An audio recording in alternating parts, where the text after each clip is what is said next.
Chers amis, j'ai l'honneur de vous accueillir dans ce nouveau Sabbat délices. Nous vous remercions de votre fidélité à notre chaîne Espérance TV. Après une semaine de défis, de labeur, de challenge, nous nous retrouvons enfin afin de louer, partager autour de la parole de Dieu. Pour débuter ce Sabbat délices, je vous invite à adopter une attitude révérencieuse alors que nous prions ensemble. Père éternel, merci. Merci pour ta grâce, merci pour ta protection tout au long de cette semaine. En ce Sabbat délices, aide-nous, ouvre nos cœurs, dispose-le à entendre tes enseignements, Seigneur, afin que nous puissions nous rapprocher chaque jour plus près de toi. Ce sont les grâces que je te demande, au nom de Jésus et pour ta gloire éternelle. Amen.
Jésus, oui, tout est bien.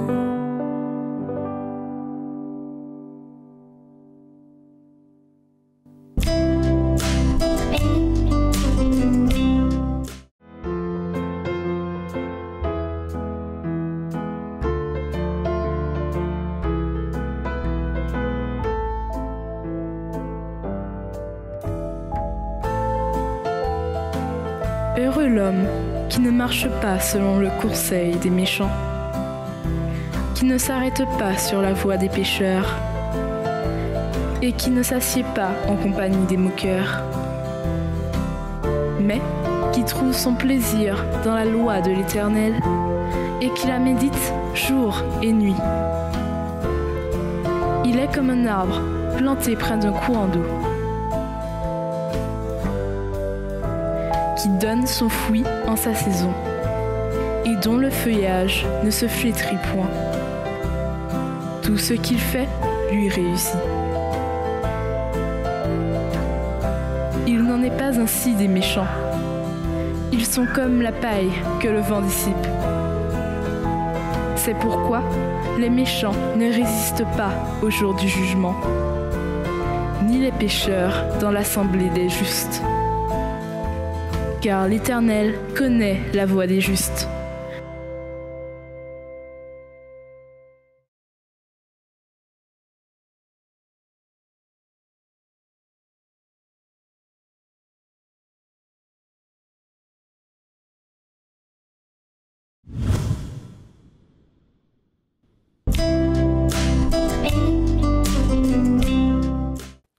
Ô Dieu, crée en moi un cœur pur, renouvelle en moi un esprit bien disposé.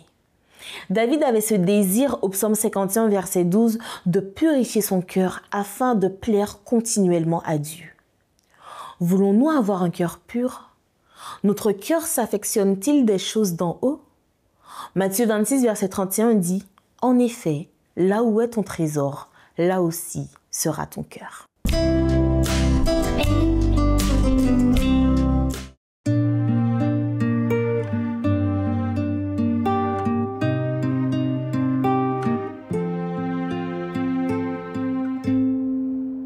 Oui, je veux t'allouer mon sauveur, pour ces nouveaux matins, pour le soleil, le pain, pour la joie que tu donnes à tous tes enfants. Oui, je veux t'allouer.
Proverbe 29, verset 19 nous dit « Comme dans l'eau le visage répond au visage, ainsi le cœur de l'homme répond au cœur de l'homme. » En d'autres termes, le cœur de l'homme reflète l'homme.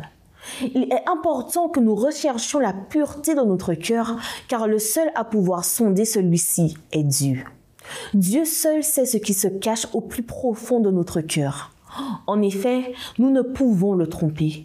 Il n'attend qu'une chose, que nous lui donnions celui-ci afin qu'il le purifie, qu'il mette en nous cette affection pour les choses d'en haut, cette détermination de le servir et de lui rester fidèle, quoi qu'il arrive, cette paix que lui seul peut donner. Donnons-lui notre cœur sans rien retenir.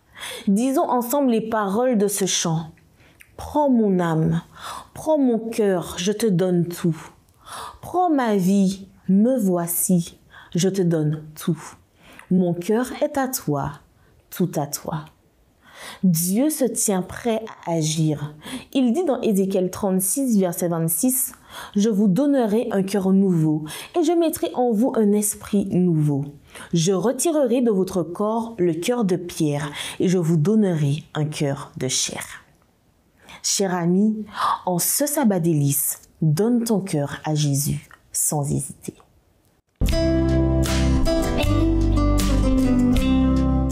La parole de Dieu nous offre un passage ce soir au psaume 119, verset 105.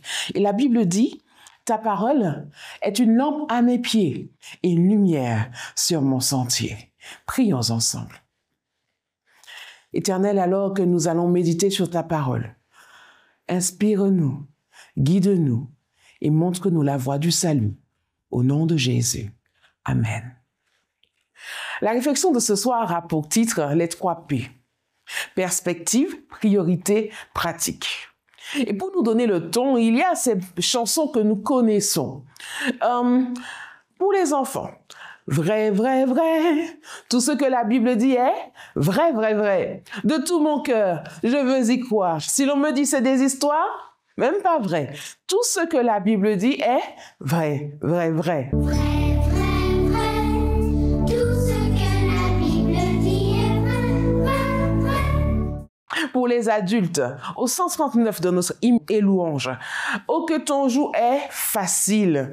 La 4e strophe nous dit « Dieu qui guide, qui console. J'ai connu que le bonheur est de garder tes paroles et je les serre en mon cœur. Fais-moi marcher dans ta voie et me plaire en tes statuts. Si je cherche en toi ma joie, je ne serai pas confus. » Dieu qui guide, qui console, j'ai connu que le bonheur, c'est de garder tes paroles et je les serre en mon cœur. Fais-moi marcher dans ta voie et me plaire en tes statuts. Si je cherche en toi ma joie, je ne serai pas confus. Alors ce soir, l'invitation, c'est que si nous croyons que la Bible est inspirée par le Dieu vivant, nous serions bien avisés d'apprendre, de comprendre et d'expérimenter, voire d'appliquer ces préceptes et ces principes. Les Écritures révèlent que notre bref séjour sur terre est destiné à nous préparer à la citoyenneté éternelle pour le ciel. Il serait donc insensé de s'empêtrer dans ce qui est tenu en haute estime par les hommes, mais détestable aux yeux de Dieu, selon Luc 16, verset 15.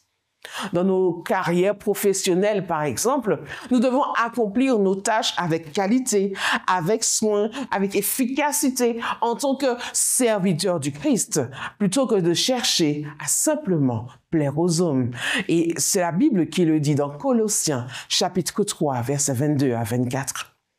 Notre ambition doit être différente de ceux qui ne croient pas en Dieu. Au lieu de rechercher une position, le pouvoir, le prestige ou la richesse, nous devons rechercher l'approbation de notre Dieu, selon 2 Corinthiens 5, verset 9.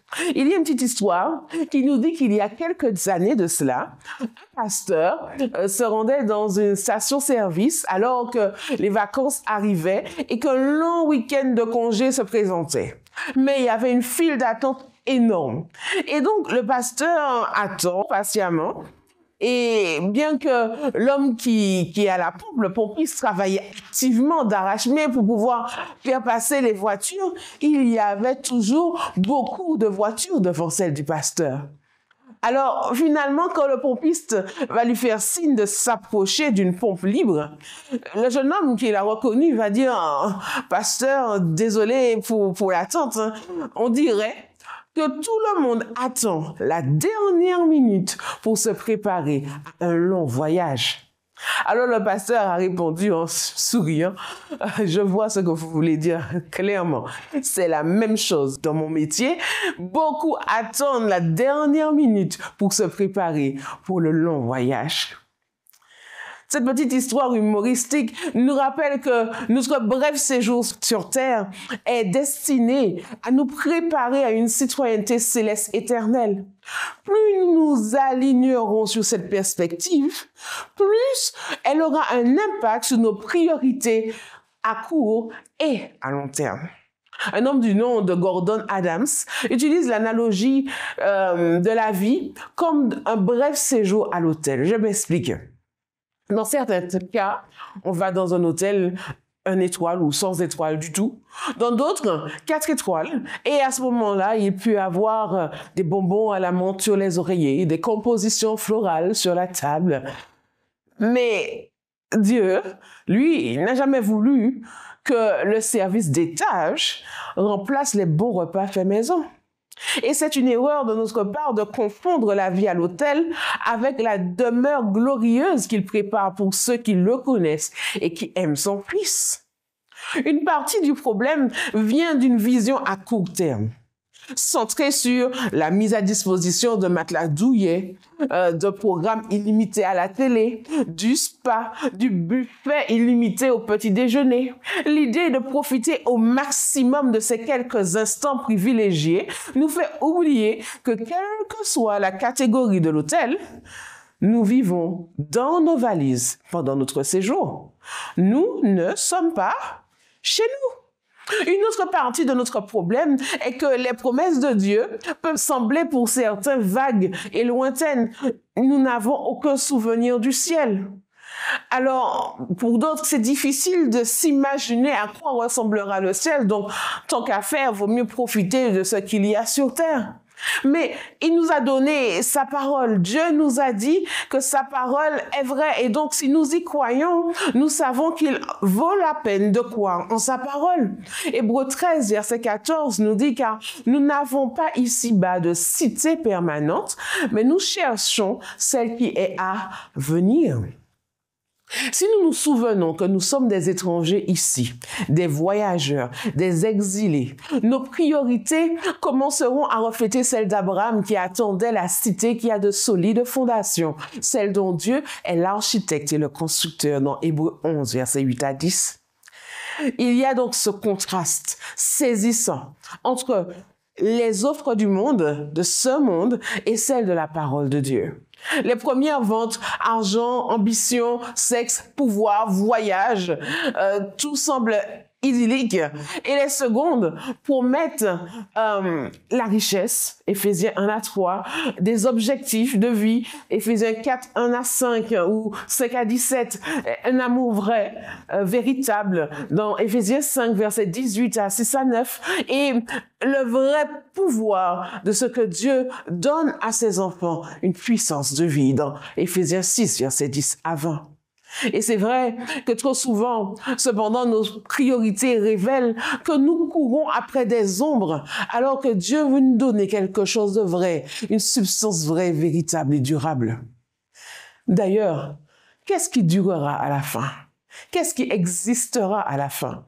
Y a-t-il quelque chose que nous pourrons emporter avec nous, mettre dans notre sac à bagages, ou devons-nous tout laisser derrière nous? Lorsque nous voyageons dans un autre pays, nous devons échanger notre monnaie. Les monnaies de ce monde nous serviront à rien dans l'autre, à moins que nous ne les ayons préalablement investies pour l'amour du Christ dans la vie d'autres personnes. Les relations centrées sur les autres qui expriment l'amour du Christ pour eux, voilà la monnaie du ciel. L'auteur Kenenbo a dit que si nos priorités façonnent notre pratique, alors notre pratique révélera nos priorités. Si notre pratique n'inclut pas des éléments tels qu'un renouvellement constant de l'esprit par un temps régulier passé dans les Écritures, un engagement à cultiver une intimité croissante avec Dieu, par la prière et la méditation et la contemplation de ses œuvres dans notre vie et une sensibilité aux occasions que le Seigneur nous donne d'aimer et de servir les autres, alors nos priorités ne sont pas en accord avec celles des Écritures. En guise de conclusion, je me permets de nous rappeler cet encouragement d'Ellen White qui nous dit « Allez travailler ». Que le cœur vous en dise ou non. Faites un effort personnel pour amener des âmes à Jésus et pour leur faire connaître la vérité. Un tel travail vous stimulera et vous tonifiera. Il éveillera vos sens et vous affermira par l'exercice. Vos forces spirituelles deviendront plus vigoureuses de manière à ce que vous puissiez mieux travailler à votre propre salut. Que Dieu nous guide et qu'il nous aide à faire de notre perspective, notre priorité et nos pratiques un moyen de salut. Bon sabbat à tous. Nous vous remercions pour votre attention tout au long de ce sabbat délice. Avant de nous quitter, inclinons la tête pour une courte prière. Père éternel, merci. Merci pour les enseignements que tu nous as donnés en ce sabbat délice. Aide-nous à les mettre en pratique afin de garder les yeux fixés sur toi et de rayonner, Seigneur, pour ta gloire. Bénis-nous, garde-nous, protège-nous. Merci pour les bénédictions que tu nous as déjà données en ce sabbat délice. Au nom de Jésus et pour ta gloire éternelle. Amen. Si cette méditation vous a fait du bien, n'hésitez pas à liker, à commenter et à la partager autour de vous. Je vous souhaite un agréable sabbat délice. Que Dieu vous bénisse en ce jour saint.